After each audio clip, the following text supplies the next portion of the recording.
세상을 바라보는 발칙한 시선, 발칙한 경제입니다. 오늘도 재밌는 경제 이야기 들려드리겠습니다. 안녕하세요. 상식주의자 권순우 기자입니다. 제가 요새 시리즈로 밀고 있는 얘기가 있습니다. 지구가 반으로 쪼개진다. 이 얘기하시면 또 음모론자 얘기하실 텐데, 이번에 러시아하고 우크라이나 사태가 벌어지면서 저희는 스위프트 제재 같은 거에 좀 주목해서 봤어요. 이게 지금은 달러 결제망에서 벗어나는 게 러시아한테 엄청나게 큰 타격이 되겠지만, 이게 시간이 지나서 권위주의 국가들은 언제든 자신들이 달러 결제망으로부터 위협받을 수 있는 사실을 이번에 확인했기 때문에 좀 더 전쟁이 끝나고 나면 이렇게 결제망이 분리되는 모습들이 나타날 수 있다라는 얘기를 제가 요새 밀고 있습니다. 되든지 안 되든지. 근데 그리고 또 하나 제가 좀 눈여겨보고 있던 분야가 사이버 안보 분야입니다. 이번에 그 전쟁 상황 때문에 좀 눈여겨보진 않았지만, 러시아가 우크라이나를 침범하기에 앞서서 사이버 전쟁을 굉장히 세게 벌였어요. 근데 이 부분들은 이렇게 눈에 보이지 않는 영역이기 때문에 좀 가시화되지 않는 영역이 있었고, 그리고 사실 이번에 전투가 있기 전에도 사이버 관련 분야는 사실상의 전쟁터, 교전 수칙도 없는 그런 전쟁터가 이어지고 있었습니다. 이 분야에 대해서 얘기해 주실 분이 대한민국에 많지 않습니다. 워낙 예민하기도 하고 기술적으로 어렵기도 하고, 그래서 이 분야에 대해서는 대한민국에서 거의 유일하게 이야기하실 수 있을 거로 저는 생각하는 고려대학교 김승진 교수님을 모셨습니다. 안녕하십니까? 네, 안녕하십니까? 요즘 많이 바쁘시죠? 요새 개강을 해서 조금 바쁘네요. 뭐 TV에도 많이 나오시던데요. 블록체인과 암호화폐 책 준비하고 계신 것도 있으시고. 이전에는 이제 공동저자로 쓴 책이 이제 한 2권 있었습니다. 근데 그거 말고 저 혼자 단독 저자로 이제 암호화폐와 비트코인 관련한 책이 하나 있고, 그다음에 이제 NFT 관련한 책, 그래서 지금 2개가 조금 있으면 나올 것 같습니다. 책 나와서 시간이 되시면 한번 나와주시고, 네, 안 나오시면은 제가 리뷰를 하는 방식으로. 고맙습니다. 블록체인 관련한 저희 숨겨진 취재원이자 멘토이시기도 합니다. 근데 오늘은 이제 블록체인보다는 사이버 전쟁 쪽에 얘기를 좀 해보려고 그러는데요. 이번에 러시아하고 우크라이나 전쟁이 이제 수많은 이슈들이 있었지만, 그 사이버 전쟁도 꽤 좀 살벌하게 좀 벌어졌었던 것 같아요. 이번에 좀 어떤 양상들을 좀 보였어요? 신문에 가장 많이 나오는 단어가 러시아군이 하이브리드 전을 개시했다. 뭐 이렇게 용어가 나오죠. 하이브리드 전과 사이버 전이란 용어는 조금 구분해서 써야 될 것 같습니다. 그냥 사이버 전, 이것은 우리가 잘 아는 이제 해킹, 이런 어떤 해킹 기술을 통해서 뭐 적에게 타격을 입히는 것, 이걸 그냥 사이버 전 이렇게 보시면 될 것 같고요. 이제 하이브리드 전은 기존의 재래식 전투와 다른 전투 개념을 뒤섞는 걸 얘기합니다. 근데 여기 이제 다른 것이라고 하는 건 보통 사이버전을 많이 얘기하죠. 그래서 기존 재래식 전투와 사이버전을 결합해서 전쟁을 수행하는 것, 이것을 이제 하이브리드 전이라고 보시면 될 것 같고요. 그래서 이번에 러시아군이 우크라이나에 대해서 한 것은 사이버전이 아니라 이제 하이브리드 전을 개시한 거죠. 그리고 실제로 그것이 효과가 있었다라고 지금 보고 있고요. 그러면 여기서 하이브리드 전이라 그러면은 사이버 전쟁, 뭐 해킹, 뭐 이런 얘기 하면은 우리가 그냥 얼핏 생각하면은 아노니머스가 러시아 그 크렘린궁 해킹해가지고 거기서 장난치고, 사실 뭐 크렘린궁 홈페이지 좀 마비된다고 해서 뭐 타격이 있는 건 아니잖아요. 그럼 그러니까 재래식 무기로 싸우는 거는 좀 알겠는데, 어떤 맥락에서 어떤 식으로 타격을 주는 것이 그 재래식 무기 반대편에 있는 이 또 한 축인 하이브리드 전쟁의 수단이 되는 거예요? 예전에 제가 강의할 때 군에서 이제 해킹 관련한 강의를 쭉 한 겁니다. 했더니 갑자기 앞에 계신 군인 한 분이 손을 번쩍 드시더니 교수님, 그런데 홈페이지가 다운되면 왜 군이 마비됩니까? 이렇게 질문을 주시는 거예요. 저도 그렇게 생각해요. 많은 분들이 오케이, 해킹 알겠어, 전투도 알겠어. 그런데 이걸 결합시켜서 얻고자 하는 게 뭐지? 이렇게 생각을 하시는 거예요. 전쟁이 발발했는데 뭐 한가하게 인터넷이나 하고 있는 사람이 있겠어? 그거 좀 다운되면 어때? 뭐 이런 생각들 많이 하시죠. 하이브리드 전, 이건 뭐냐면 사이버 공격을 이용해서 싸울 의지 자체를 무력화시키는 걸 얘기합니다. 홈페이지가 다운된다고 무력화되진 않잖아요. 그렇죠. 그래서 보통 러시아군은 뭐 이번에 우크라이나 때 어떻게 했냐면 가짜 뉴스를 그 안에 퍼뜨렸죠. 그러면서 그 안에 어떤 분열을 조장하기 시작을 합니다. 그런데 요새 이제 인터넷 시대에는 이런 가짜 뉴스를 퍼뜨리기가 쉽진 않습니다. 왜냐하면 인터넷을 통해서 굉장히 다양한 언론 매체에 접속할 수가 있기 때문에 이게 가짜인지 아닌지를 쉽게 판별해낼 수 있거든요. 그렇죠. 그래서 러시아군이 어떻게 했냐면 사이버 공격을 통해서 인터넷을 마비시킵니다. 일단 그렇죠. 그래서 내부에 있는 사람이 외부에 접속도 못하게 하고 외부에 있는 사람이 우크라이나 내부 시스템에 접속도 못하게 하는 거예요. 그러다 보니까 인터넷을 이용한 정보는 차단되죠. 최소한 외신의 보도를 보진 못하겠네요. 그렇죠.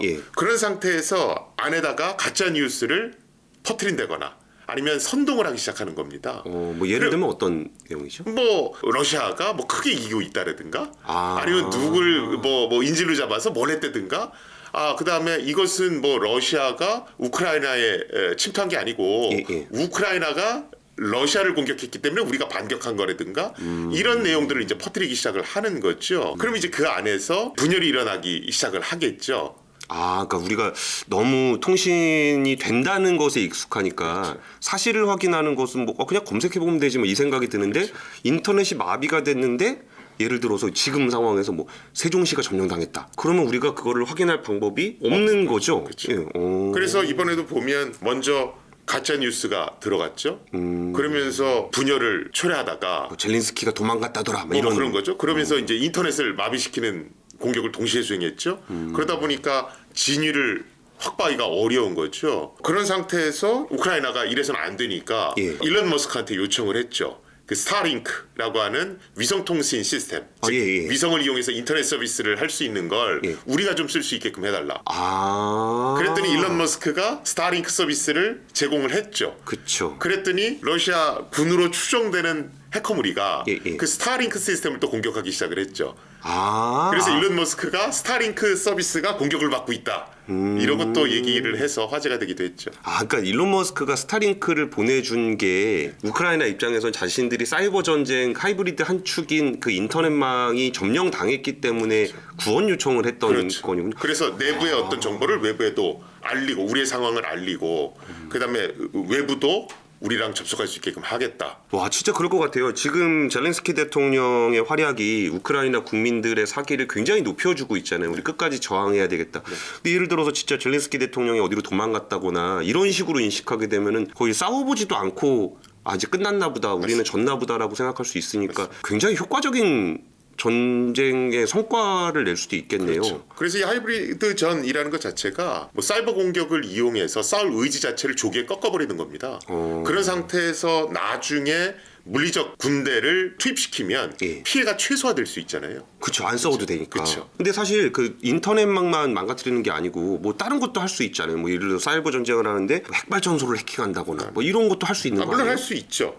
그런데 사이버 전이라고 하는 것이 전쟁 시에만 일어나는 건 아니고요. 사실은 뭐 일반 평시에도 일어납니다. 근데 일반 평시에 들어오는 사이버 공격들은 보통은 어떤 뭐 정보를 탈취한다든가 뭐 이런 것들이고요.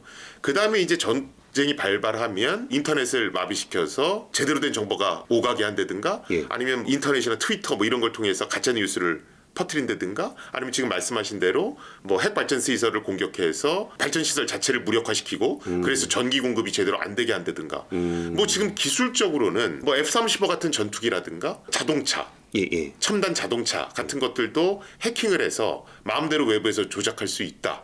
이런 결과는 실제로 논문으로도 발표됐고 그래요? 시연까지도 벌어졌었습니다. 분노의 질주 보면은 그게 실제로 해킹 컨퍼런스에서 실제 해커들이 그 당시에 나온 최첨단 차량을 집에서 해킹을 했습니다.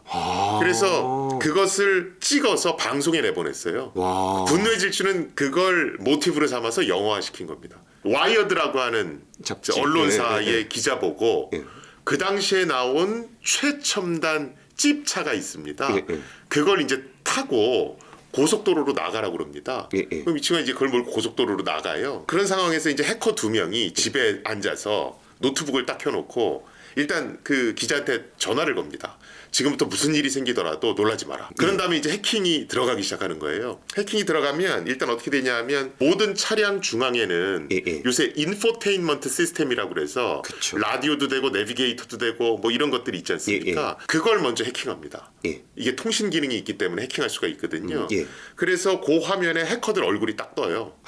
그 다음에 그 인포테인먼트 시스템을 통해서 차량의 내부로 들어갑니다. 통신이 연결되어 있는 게 AVN이니까 일단 일로 들어오고 여기랑 연결되어 있는 내부 캔 통신으로 들어가게 된다는 거예요? 그 다음에 자동차에 있는 모든 전자제어 칩들의 소프트웨어를 전부 다 바꿔버립니다.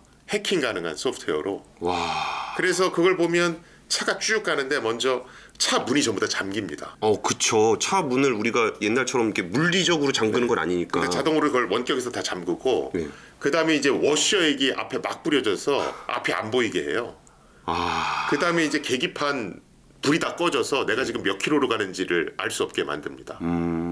그러다 이제 최종 종국에는 핸들과 뭐 악셀레이터 브레이크를 원격에서 조종해서 차를 이렇게 또랑에다가 이렇게 처박아 놓습니다. 와, 근데 그거야 시연이었으니까 그냥 하는 건데 예를 들어서 이게 진짜 전쟁이나 테러의 개념으로 보면 아까 국가 안보의 개념으로 보면 예를 들어서 대통령 차량을 해킹해가지고 그렇죠. 속도를 막 250km를 내서 요인을 암살할 수 있는 거죠. 그 사건이 있고 나서 해당 회사가 예. 그 차량을 140만 대 리콜을 합니다. 아이고.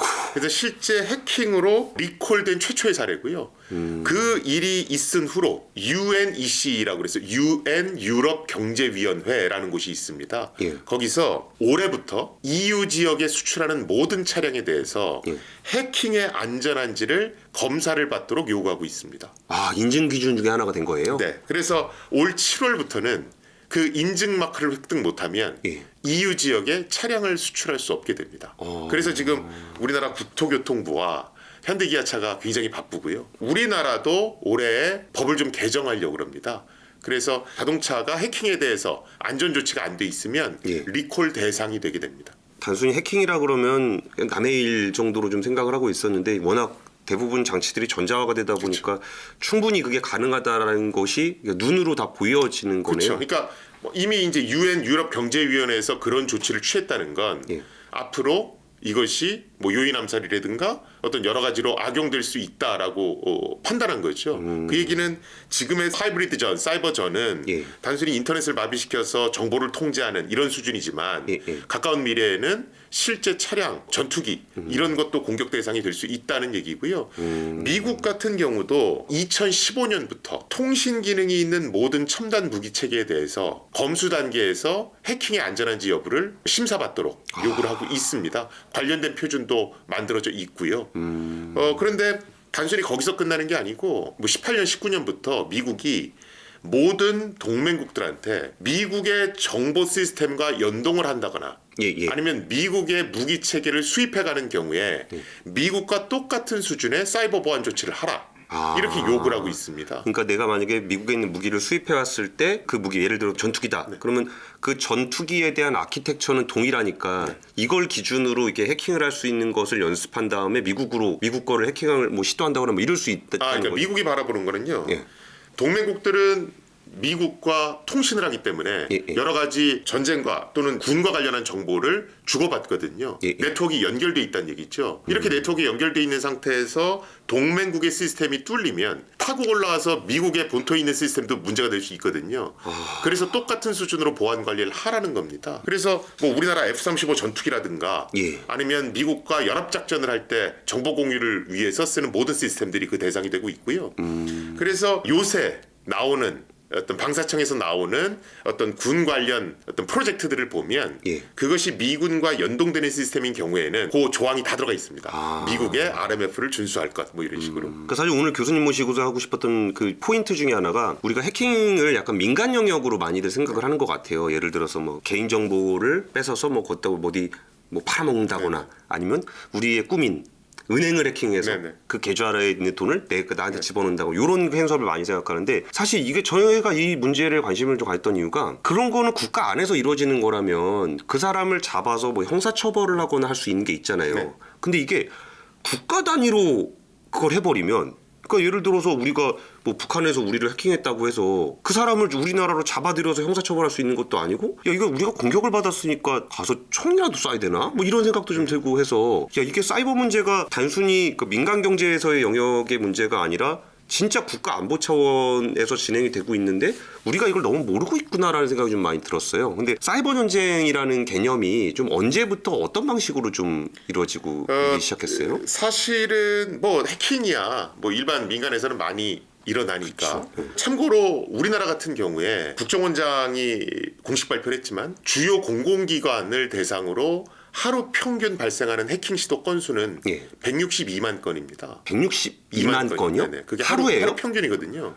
와, 해커들 참 열심히 산다. 그냥 일반적으로 늘상 이런 게 벌어지고 있다라고 보시면 되고요. 국가 간의 해킹, 즉 국가 간의 사이버전.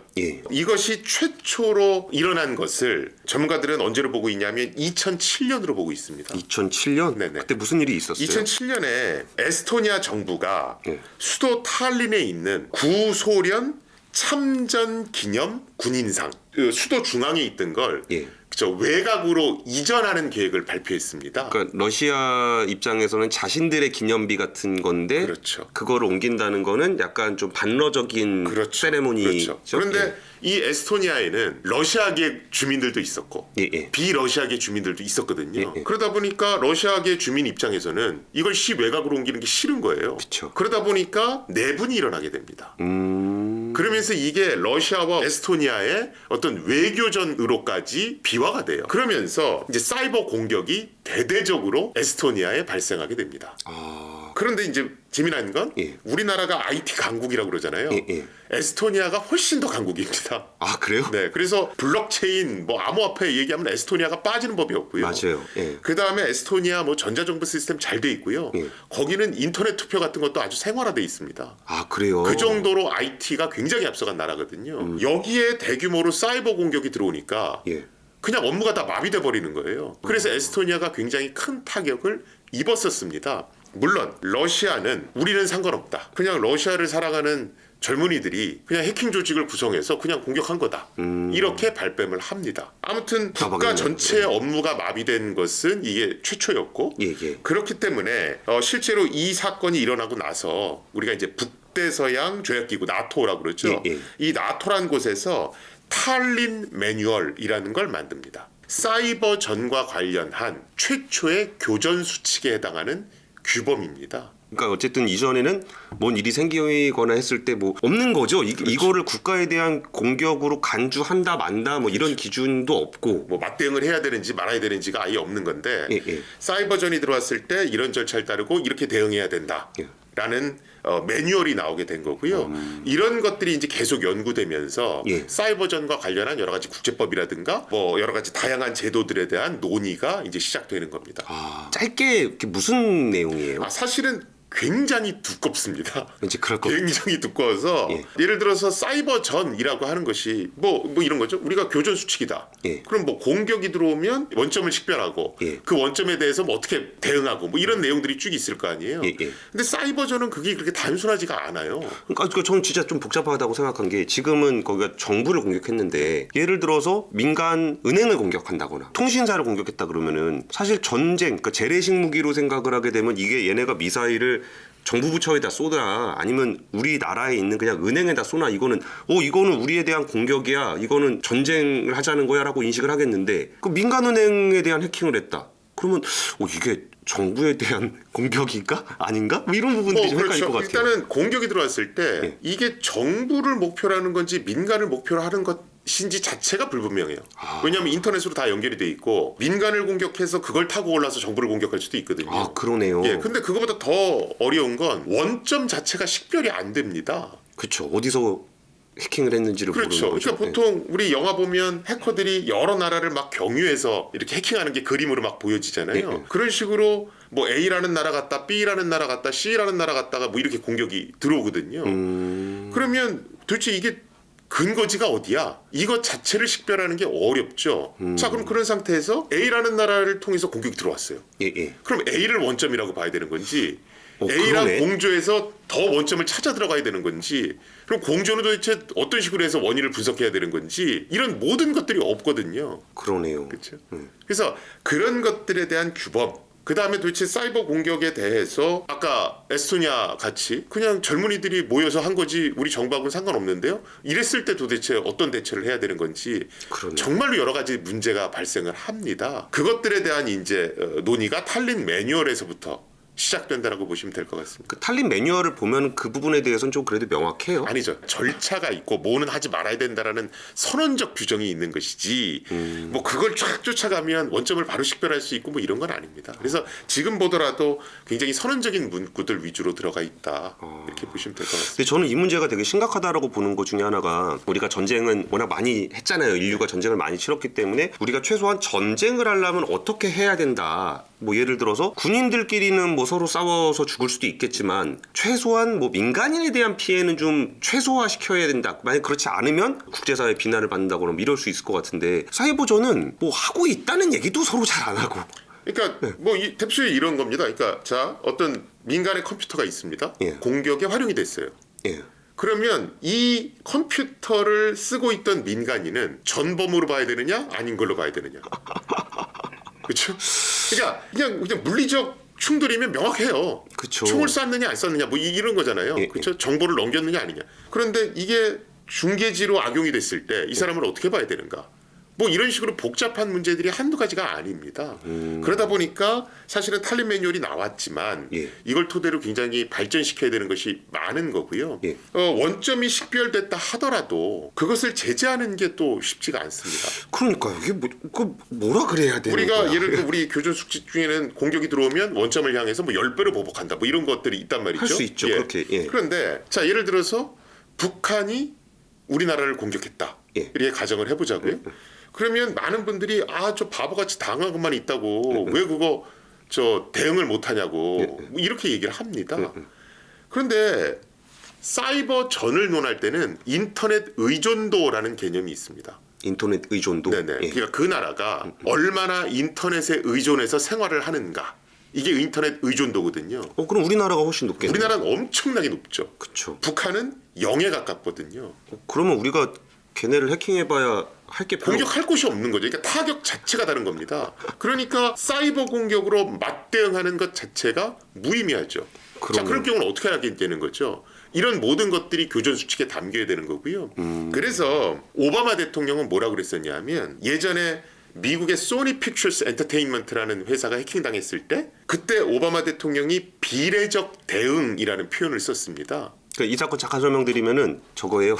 김정은 그쵸. 놀리는 영화 만들어가지고 북한 해커들이 소니 픽처스 그 해킹한 다음에 그걸로 돈 못 벌게 한다고 다 뿌려버리고 막 그랬던 사건. 그러니까 어쨌든 민간을 공격했던 사건인데 비례적으로 한다 그러면은 미국의 해커들이 북한에 있는 영화사를 털어봐야 뭐 하겠어. 그 비례적 대응이라는 얘기가 뭐냐면 그때 오바마 대통령이 한 얘기가 미국의 전산 시스템에 대한 공격은 예. 영토에 대한 공격으로 간주해서 미사일로 보복할 수도 있다.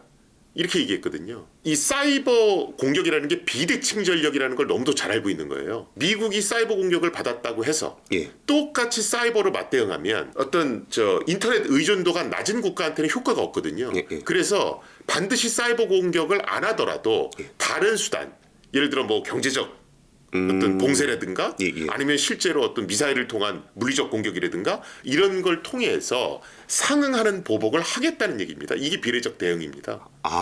그 비례적 대응이 사이버 공격에 사이버로 대응하겠다는 게 아니네요. 그렇죠. 어차피 효과가 없으니까. 근데 저는 사실 이거 되게 중요한 포인트라고 봐요. 이게 전쟁에 대한 교전 수칙은 나름의 합리성을 가지면서 이렇게 수많은 논쟁과 토론과 협상을 거치면서 이렇게 일종의 룰이 형성이 되는 거잖아요. 그러면서 진짜 네가 누군가를 공격할 때는 정말 너도 그 정도 당할 생각을 하고 해야 된다라는 그런 엄격한 룰이 만들어지는 건데 사이버 공격에 대해서는 사실 어떻게 대응해야 되는지에 대한 논의가 없다 보니까 그렇죠. 너무 쉽게 하는 거예요. 뭐 어쩔 건데?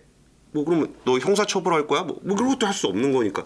근데 오바마 대통령은 야 그러면 영토에 대한 공격으로 간주한다. 그럼 진짜 너 미사일 쏘는 거랑 똑같은 행위를 너는 지금 하는 거야? 라는 것에 대한 메시지를 그렇죠. 주는 그걸 거예요. 표방하는 거죠. 그래서 사실 재미났던 게 얼마 전에 외국의 한 해커가 예. 북한의 뭐 우리 민족끼리 같은 여러 가지 홍보 사이트 있지 않습니까? 예. 그걸 전부 다 마비시켰어요. 맞아요. 해킹 공격을 통해서. 그러면서 이 해커가 뭐 이 복수다 뭐 이러면서 자기 SNS에 올리고 뭐 이랬거든요. 그때 언론에서는 외국의 해커 하나가 북한 시스템을 이렇게 무력화시켰다고 굉장히 좀 이렇게 영웅 칭송하는 듯한 기사를 사실은 많이 냈었습니다. 그런데 그때 쪽 분야 연구하는 전문가들은 저건 비례적 대응 원칙에 맞지도 않거니와 외부 홍보 사이트를 공격해서 막히면 우리나라 정보기관이나 외부에 있는 사람이나 답답하지 북한 내부는 답답할 게 하나도 없다. 그러네. 우리가 북한 정보 보는 사이트인데. 그렇죠. 그걸 놓고 잘했다라고 기사를 내고 있는 게 말이 되는가? 이게 참 그 사이버전이라는 것에 대한 인식이 이렇게 명확하지 않다 보니까 그런 해프닝도 좀 있는 것 같아요. 근데 저는 이 사건 중에 그 스톡스넷 사건 이게 정말 이게 사이버를 가지고 이런 것까지 할 수 있구나라는 생각이 좀 들었는데 스톡스넷 사건 좀 소개 좀 해주세요. 스톡스넷은 진짜로 해킹이라는 게 단순히 인터넷을 마비시키고 정보를 탈취하는 것 이상이구나.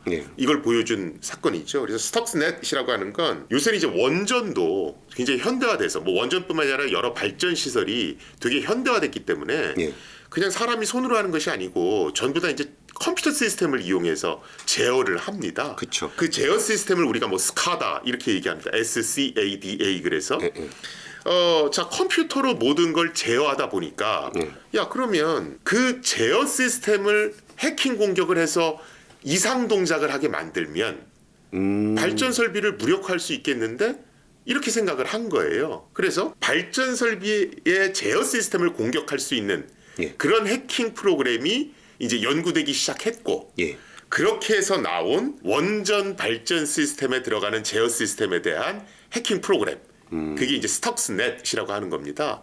배후에는 누가 있는지 밝혀지진 않았습니다. 그런데 실제로 이 스톡스넷을 이용해서 타격을 받은 발전 시스템들, 특히 원전 시스템들이 꽤 많아요. 그런데 그것의 대부분이 이란에 위치한 원전 시스템이었습니다. 그래서 많은 전문가들이 이란이 자꾸 핵무기를 만든다고 하니까 이 스톡스넷이라는 해킹 프로그램을 만들어서 이란에 있는 어떤 핵무기 개발 계획을 늦추려고 했구나. 이렇게 지금 판단하고 있고요. 그 배후에는 아마도 미국과 이스라엘이 있는 것 같다.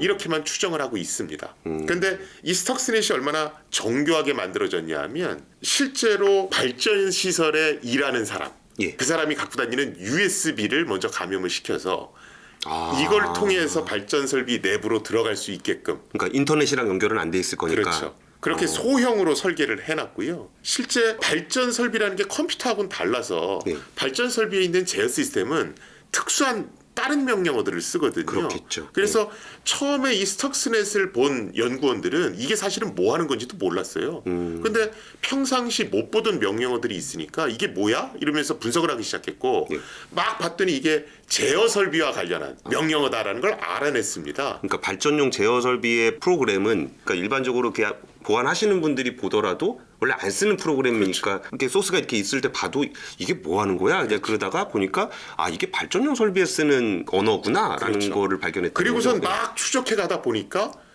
이거 이란에서 이런 게 있었네?